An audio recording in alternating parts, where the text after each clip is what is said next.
ಇನ್ನೂ ನಮಗೆ ಹೇಳುವಿರ? ನಮ್ಮ ವಂಶಕ್ಕೆ ಮೂಲ ಪುರುಷರಾದ ವಸಿಷ್ಠನು ದೇವವೇಶ್ಯಾದ ನಮ್ಮ ವಂಶಕ್ಕೆ ಮೂಲ ಪುರುಷರಾದ ವಸಿಷ್ಠನು ದೇವವೇಶ್ಯಾದ ಊರ್ವಶಿಯಿಂದ ಪರಾಚರನು ಹಳ್ಳಿ ಹುಡುಗಿ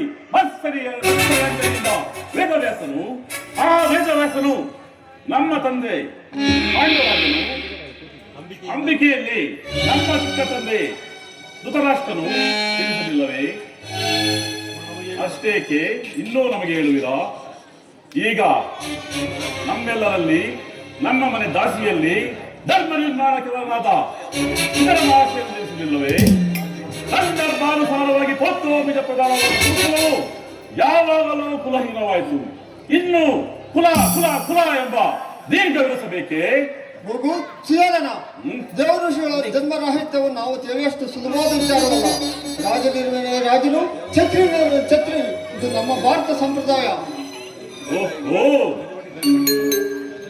ಕಾರಣನು ರಾಜನಲ್ಲ ಎಂಬುದು ನಿಮ್ಮೆಲ್ಲ ಸಂದೇಹ. ಸಂಪದ್ಧಾನ ನಮ್ಮ ಅಂಗರಾಜ್ಯಕ್ಕೆ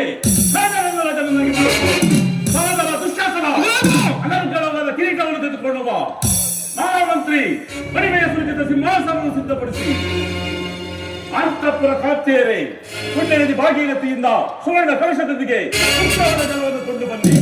ಒಂದೇ ಮಾಡದರೆ ಈ ಕರ್ಣ ಮಹಾಶಯನಿಗೆ ಶೃಂಗಾರವನ್ನು ಆಚರಿಸಿ ಕಲ್ಯಾಣ ಭಟರೆ ಮಂಗಳ ವಾದ್ಯಗಳನ್ನು ಸ್ಥಿರವಾಗಿ ಭೋಗಿಸಿರಿ. ನಾವಿದೇ ಸಕಲ ಸಂಪದ ಸಭಾ ಮಧ್ಯದಲ್ಲಿ ಶತದ ಸಹಸ್ರದ ನಮ್ಮ ತಂದೆ ತಾಯಿಗಳ ಪಾದ ಸಾಕ್ಷಿಯಾಗಿ ಸೂರ್ಯಸದರ ಸಾಕ್ಷಿಯಾಗಿ ಭೂತಯ ಸಾಕ್ಷಿಯಾಗಿ ಕಾಡಲಿಗೆ ಅಂಗರಾಜ ಪಟ್ಟಾಭಿಷೇಕ ಮಾಡಬೇಕು.